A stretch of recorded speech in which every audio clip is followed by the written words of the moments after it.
오늘도 이 예배 현장이 하나님의 강력한 임재가 있기를 주 이름으로 축복합니다. 우리 사자성어에 전화위복이라는 말이 있습니다. 여러분 좋아하시는 단어죠. 전화위복을 싫어하는 사람은 아마 없을 겁니다. 전화위복은 화가 바뀌어 오히려 복이 된다라는 의미입니다. 그러니까 좋지 않은 일이 오히려 좋은 결과로 이어진다는 것을 의미할 때 사용을 합니다. 비슷한 단어가 있다면 아마 세옹지마 정도가 아닐까 또 생각을 해요. 늙은 노인이 자신의 말을 잃었는데 오히려 그것이 더 좋은 말을 얻게 된 일을 통해서 현재 어려움이 이제 미래의 기회가 될 수 있다라는 그런 뜻을 담고 있는 교훈입니다. 고생 끝에 낙이 온다는 이 고진감래라는 단어도 있습니다. 우리 어느 나라든 어느 나라의 역사든 전화위복의 일들이 많이 있어요. 그리고 실제로 우리 개인적인 삶에도 여러분도 전화위복을 경험한 것이 많이 있으시죠.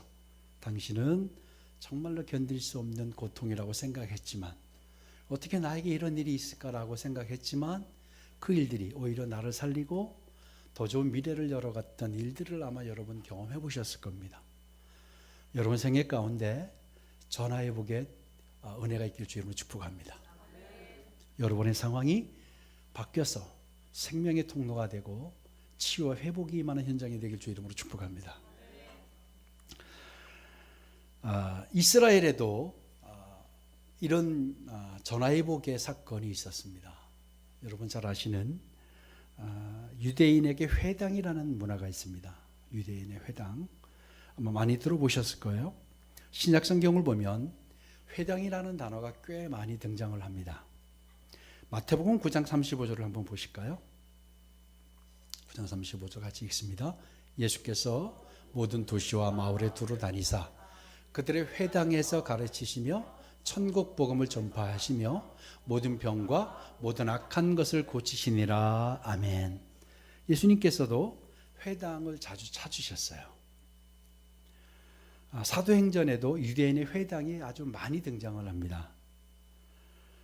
유대인의 회당은 초기 기독교 복음 전파와 아주 불가분의 관계를 가지고 있는 것이 바로 유대인의 회당입니다.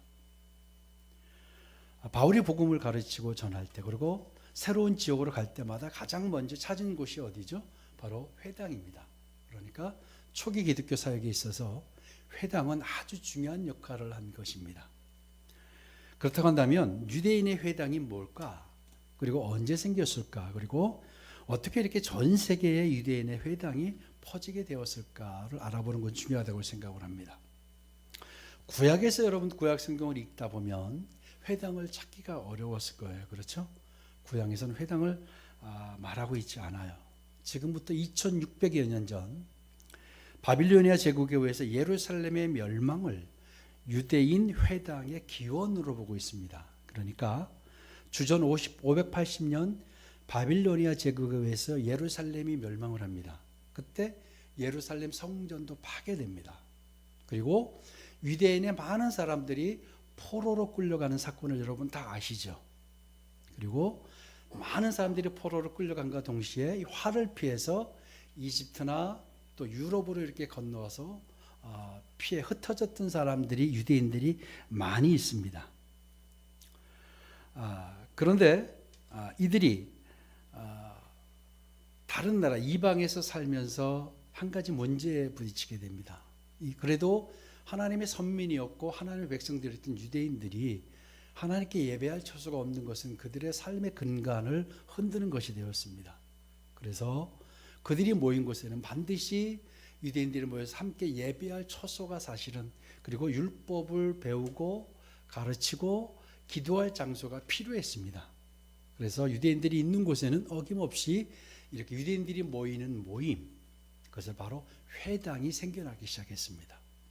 근데 그 회당은 전 세계에 흩어져 있는 유대인들만이 아니라 이스라엘이 예루살렘 성전이 파괴되고 그런 이후에 이스라엘에도 회당이 생겨나기 시작을 했습니다. 어쨌든 이런 연고로 해서 그들의 아픈 상처죠.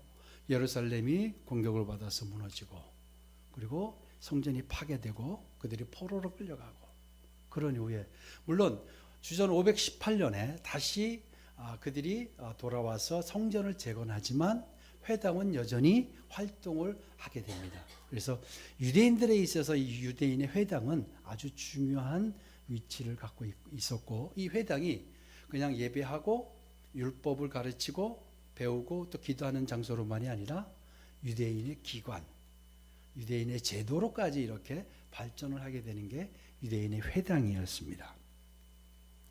그래서 유대인은 어디든 가면 함께 모여서 예배하고 기도합니다. 저는 여러분이 이렇게 되길 주의 이름으로 축복합니다. 네. 그런데 이것이 유대인들이 하나님께 복을 받는 열쇠가 됩니다. 많은 분들이 그렇게 얘기해요. 내가 혼자 신앙생활을 잘하면 되지 않느냐라고 얘기하는데, 하나님께서, 예수님께서 이 땅에 오셔서 심혈을 기울여서 만든 공동체가 하나 있습니다. 그게 뭔지 아십니까? 교회입니다. 예수님께서 이 땅에 오신 이유 가운데 하나를 이야기한다면 바로 교회를 만들기 위해서입니다. 그리고 하나님은 교회를 통해서 하나님의 비밀들을 풀어내셨습니다. 그러니까 하나님의 뜻을 알려고 한다면 우리가 교회에 모임이 있어야 한다는 거예요. 이건 제 얘기가 아니라 신약 성경이 우리에게 끊임없이 반복적으로 하는 이야기입니다.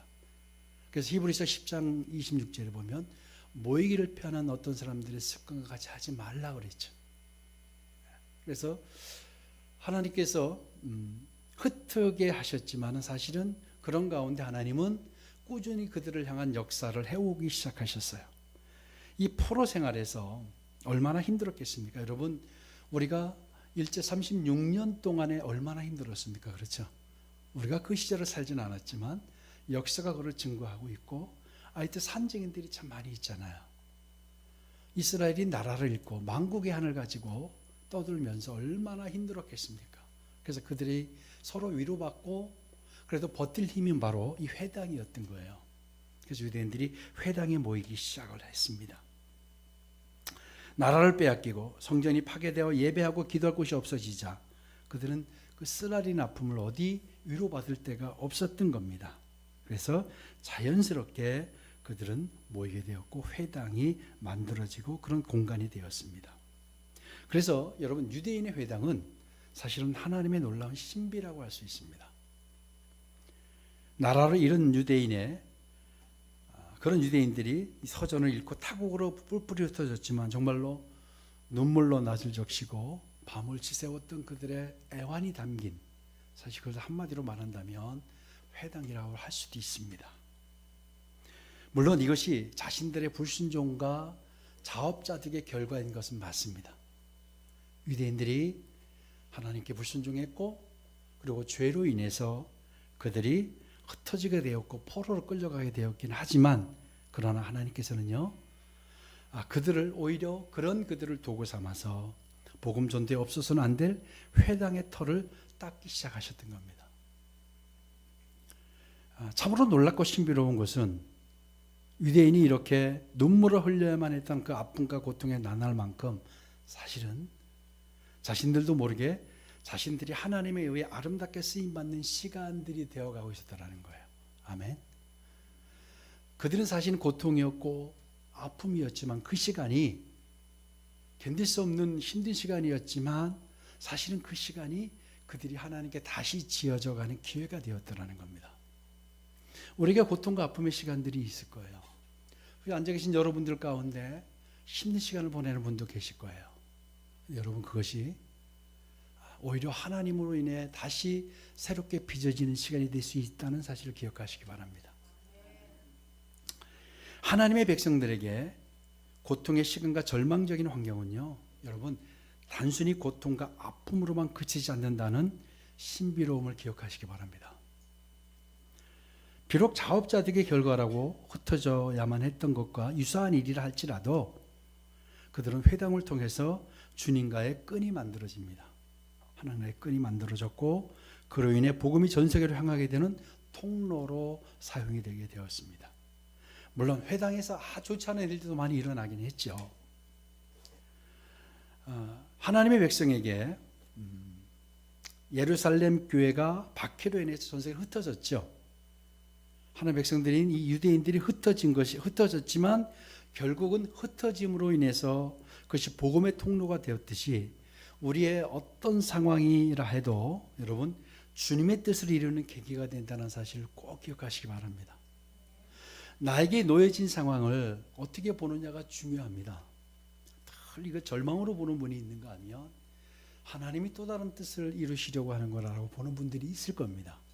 여러분의 시선이 어떠한가는 참으로 중요하다고 믿습니다.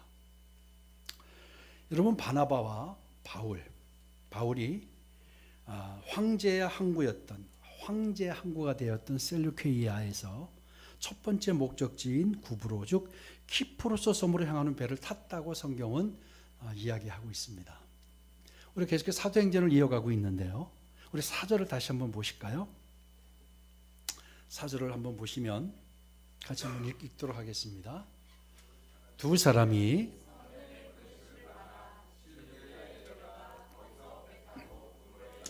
아멘. 우리는 지난 시간 안디옥 교회를 요즘 우리가 몇 주째 안디옥 교회를 같이 묵상하고 있습니다.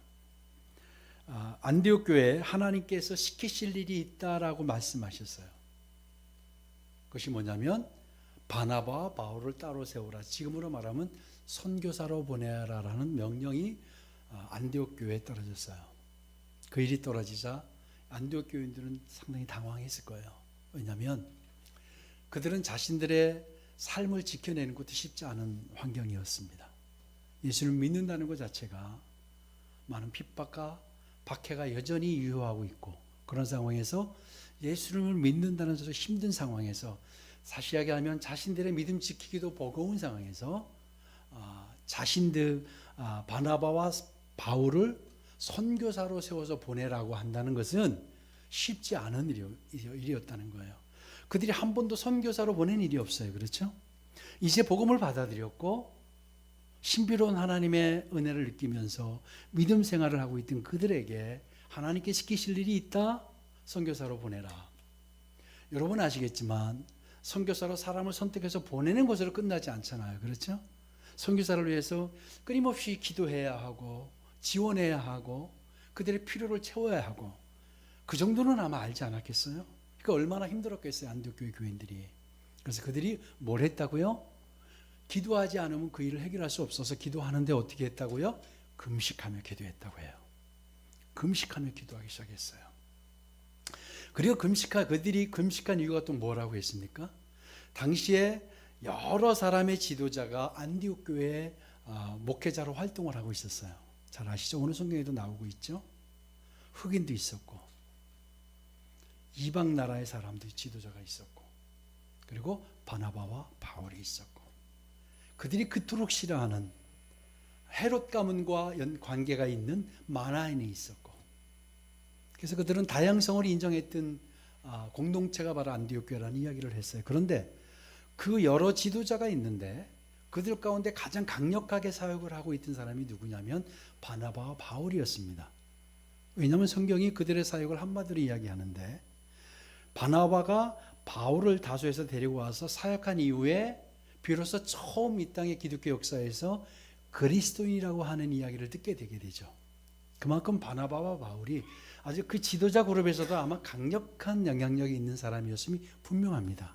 그런데 그 지도자 둘을 딱 집어서 보내라고 하는 거예요. 여러분 어떻겠습니까? 쉽지 않겠죠? 안디옥 교회가 그것을 결정하기가 쉽지가 않았어요. 그래서 그들이 금식하며 기도하기 시작한 거예요. 그래서 금식하며 기도해서 바나바와 바울을 이제 선교사로 보내는 용기 있는 결정을 하게 됩니다. 그래서 성경이 뭐라고 합니까? 안디옥 교회가 그것을 결정해서 보냈는데 우리 2절, 3절부터 보겠습니다. 3절 다시 한번 볼까요? 3절부터 시작. 이에 금식하며 기도하고 두 사람에게 안수하여 보내니라. 4절 두 사람이 성령의 보내심을 받아. 여기까지요. 자 보세요. 금식하며 기도하고 두 사람에게 안수하여 보냈다. 이게 안디옥 교회가 한 일인데 4절에 가서 뭐라고 하냐면 두 사람이 누구의 보내심을 받아? 성령의 은혜가 그들이 그렇게 용의 있게 금식하며 기도하고 결단했던 그 일이 안디옥 교회가 한 일이지만 성경은 뭐라고 증언하고 있냐면 성령이 하신 일이 되었다. 성령의 일이었다. 그래서 성령의 보내심을 받아라고 4절에서 기록하게 되었다는 얘기를 지난주에 나누었어요. 자, 그렇게 이제 그렇게 하고 바나바와 바울이 세워져서 이제 그들이 이제 하나님의 명령을 따라 보내심을 받아 바로 첫 번째 목적지인 구브로주 키프로스 섬으로 가게 되었다는 이야기입니다. 이 일이 너무나도 힘든 일이고 쉽지 않은 일이었다라는 증거가 성경도 바로 그 일이 성령이 하셨다라고 이야기했다는 정도였어요. 자, 그렇다고 한다면 그렇게 해서 성령의 보내심을 받아 그들의 용기 있는 결단으로 금식하며 기도했던 그들의 기도의 응답으로 말미암아 세워진 바나바와 바울이 이제 사역을 해서 간 처음 장소는 대단히 중요했을 거예요. 그렇죠? 여러분, 내가 처음 직장을 들어가는 것, 첫 직장, 내가 만나는 첫사람, 여기 중요하죠. 그렇죠? 우리 그 처음을 굉장히 중요하게 생각합니다. 사실은 우리 처음이라고 하는 것은 의미가 있죠. 내가 처음 만났던 사람, 내가 어느 지역에 가서 내가 사업을 하면서 처음 만난 우리 고객, 중요합니다. 그렇다고 한다면 그렇게 힘들게 결정을 했고 성령의 보내심을 받아서 가서 간 곳 첫 사역지는 남다른 의미가 있지 않겠습니까? 그렇게 바나바와 바울이 처음으로 보내진 곳이 어디냐? 바로 이 구브로입니다. 구브로를 성경이 어디라고 이야기하냐면 바나바의 고향이라고 이야기를 합니다. 자, 사도행전 4장 36절을 보실까요? 같이 읽습니다. 구브로에서 난 레이족 사람이 있으니 이름은 요셉이라 사도들의 일컬어 바나바라 번역하면 위로의 아들이라 하니 아멘. 자, 왜 성령이 첫 사역지를 바나바의 고향인 구브로로 보냈을까요? 궁금하지 않으세요? 왜 구브로로 보냈을까? 많은 지역이 있을 텐데 구브로로 보냈을까? 그렇다면 이 구브로 하나 성령께서 선택하신 장소라고 한다면 분명한 뜻이 있지 않겠습니까? 여러분, 복음서와 사도행전을 자세히 보면 일관된 원칙이 하나가 있습니다. 그게 뭐냐면 예수님께서도요, 공생애를 시작하시면서 처음 복음을 전파하신 곳이 어딘지 아십니까? 어디죠? 갈릴리예요. 갈릴리는 물론 예수님이 태어난 곳은 베들레헴이지만 예수님의 고향은 어디죠? 갈릴리입니다. 갈릴리가 예수님의 고향이었어요. 바나바와 바울이 처음 시작한 곳이 서로 이 원리와 맞닿아 있는데요. 예수님께서 승천하시기 전 제자들에게 뭐를 명령하시죠? 땅끝까지 이르러 내 증인이 되라 라고 명령하시기 위해서 부르신 곳이 어디죠? 갈릴리예요. 갈릴리를 부르셨어요. 갈릴리가 어딘가요? 예수님의 고향이기도 하지만 제자들의 고향이기도 해요. 그러니까 제자들이 주님의 명령을 따라 복음 전파를, 그러니까 사역을 시작한 곳이 어디냐면 갈릴리예요. 갈릴리부터 시작하기 시작한 거예요. 예수님의 공생애도 갈릴리였고요. 그리고 여러분 잘 아시는 이 바울을 보면 바울이 다메섹 도상에서 주님을 극적으로 만나게 되죠. 그리고 나서 3년 동안 아라비아 강에 와서 훈련받고 그 뜨거운 열정을 가지고 예루살렘으로 돌아갑니다. 예루살렘에 가서 그 전도양양했던 이 정말로 앞길이 보장됐던 바울이 주님을 만나고 변한 다음에 복음을 예루살렘 교회에 가서 사도들과 제자들과 믿음의 형제들과 함께 복음을 전하는 꿈을 갖고 복음을 전해요. 근데 어떻게 되죠? 실패를 하죠.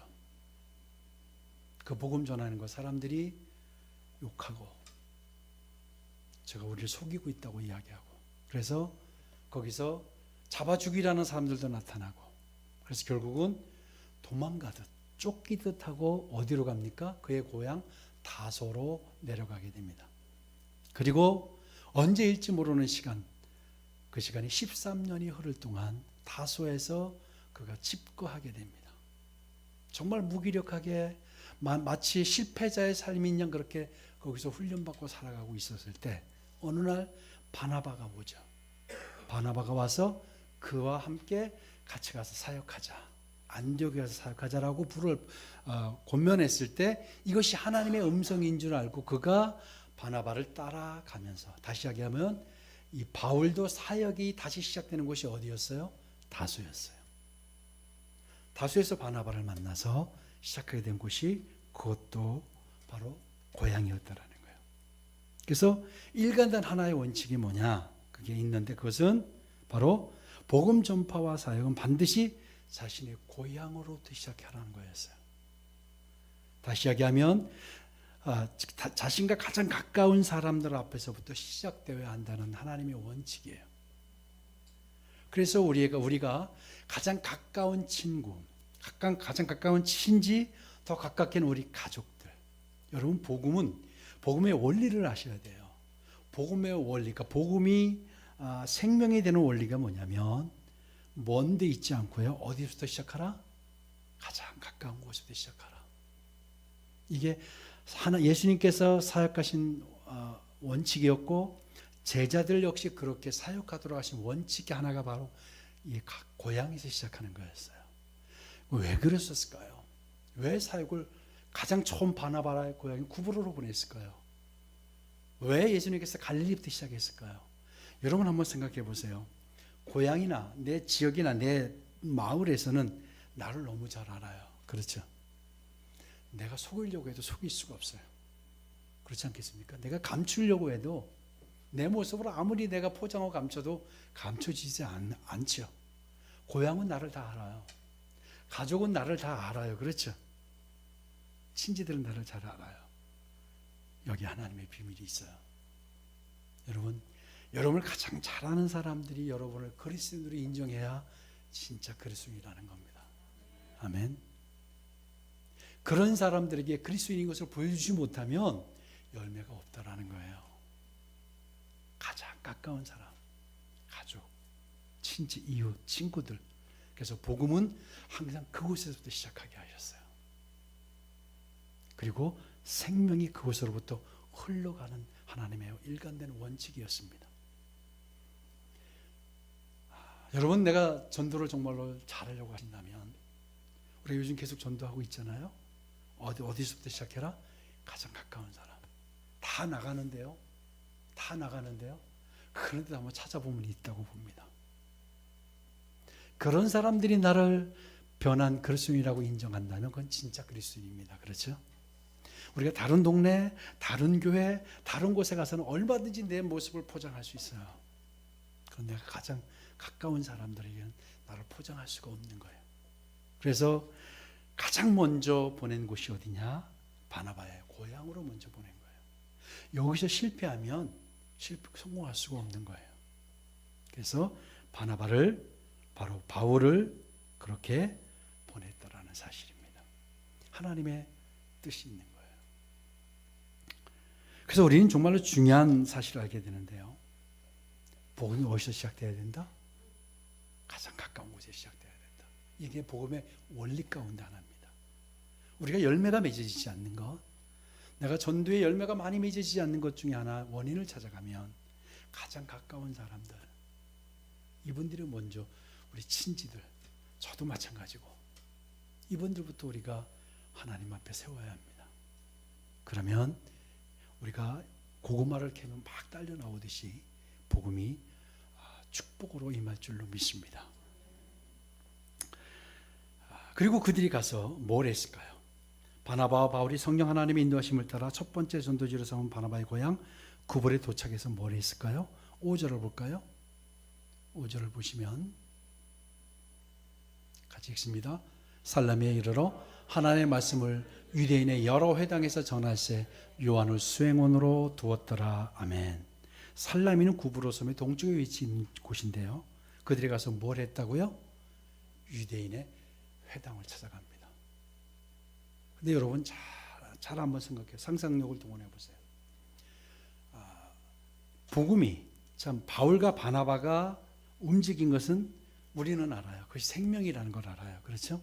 생명이 움직인 거예요. 생명이 구브로에 임하려고 해요. 그런데 생명이 구브로에 임하려고 할 때 뭐가 준비되어 있었냐는 거예요. 회당이 준비되어 있었어요. 그들이 모여 있었어요. 비록 그들이 예수님을 알지는 못했지만 그들이 하나님을 사모했고, 여러분 그런 곳에 생명이 흐르는 겁니다. 아무 곳에나 하나님의 생명이 흘러가지 않아요. 모여야 됩니다. 아멘. 갈망해야 돼요. 그들이 율법을 가르치고 배우고 기도하기 시작했어요. 물론 회당이 변질되는 모습이 많이 있었지만 그들의 처음 중심은 하나님을 향한 갈망이 있었어요. 여러분 그곳에 생명이 오는 겁니다. 아멘. 예. 여러분 이제 이렇게 설교도 저도 했고 많은 분들이 이렇게 알고 있어요. 그리스도인은, 하나님의 백성은 어떠한 상황이든지 그것이 하나님 뜻이 있다, 이런 이야기 많이 들어보셨죠. 근데 사실 살아보니까 그렇던가요? 아닐 때도 있었어요. 나에게 안 좋은 상황들, 어려운 고난들이 해결되지 않는 상황도 아마 있을 거예요. 여러분, 우리가 고통의 환경이 시간이 지난다고 기쁨이 되지 않습니다. 꼭 기억하셔야 돼요. 절망적인 환경이 시간의 흐름에 따라 좋아지거나 나아지지 않을 수도 있어요. 그게 그리스도인이라고 해도. 그런데 그 안에 복음이 임하면 상황이 달라집니다. 아무리 여러분 우리가 믿는 자라 할지라도 그 안에 복음이 없으면 변화가 오지 않아요. 아무리 내가 그냥 예수를 믿으니까, 나의 환경을 하나님 바꿔주신다고 했으니까 바뀌지 않는 환경도 많습니다. 그러면 어떻게 바뀌느냐? 준비가 되어야 합니다. 갈망이 있어야 됩니다. 주를 향한 갈망이 있는 곳에 주의 생명이, 그곳에 바나바와 바울이 복음을 들고 간 거예요. 그리고 그들이 주를 향한 갈망이 그 안에 있고, 주님을 향한, 하나님을 향해서 하나님의 백성으로 살려고 하는 열심이 있으면 그 환경은 변합니다. 근데 그런 준비와 그런 갈망과 그런 열망이 없는데 절대 그리스도인하고 변하지 않더라고요. 기억하셔야 됩니다. 여러분이 정말 주님을 향한 갈망을 갖지 않는 한 내 삶은 변하지 않는다. 바나바와 바울이 그곳에 갔을 때 뭐가 됐어요? 생명이 되어 흐르기 시작했던 거예요. 그 회당은 바로 복음의 전체기주로서 그 역할을 감당하게 됩니다. 저는 여러분이 그런 회당과 같이 복음의 전초기지의 역할이 되었으면 좋겠습니다. 여러분 안에 갈망이 있기를 축복합니다. 내가 예수님을 믿었다고 내 환경이 그냥 나아지지 않아요. 착각하면 안 되더라고요.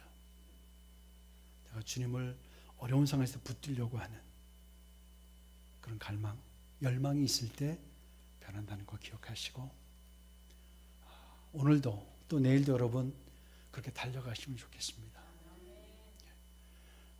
절망은 우리의 몫이 아니더라고요. 보니까 절망이라는 이것은 하나님의 것이 아니에요. 아시죠? 절망은 하나님의 것이 아니에요. 하나님의 백성이라고 한다면, 내가 정말 하나님의 자녀라고 생각한다면 정말로 내 뜻대로 전개되지 않는 상황으로 인해서 더 이상 우리가 분노하지 맙시다. 절망하지 마시고 우리가 더 갈망합시다. 그러면 분명히 하나님의 생명이 흘러옵니다. 바로 그곳에 바나바와 바울이 회당에 도착했을 때 하나님의 생명이 그곳에 임했던 거예요. 하나님의 치유와 하나님의 회복이 그 자리에 역사되기 시작합니다. 그런데 아무데나 있지 않다는 걸 기억하시고, 여러분 갈망하십시오. 열망하십시오. 준비된 여러분 되길 주의 이름으로 축복합니다. 그러니까 여러분에게 놓여 있는 환경, 어려운 환경들은 문제가 아닙니다.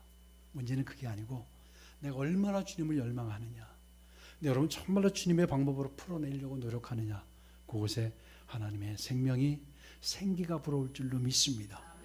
이번 한 주간이 그렇게 되시고, 또한 오늘 하루가 또 그렇게 되시고, 이번 한 달이 그렇게 되길 주 이름으로 축복합니다.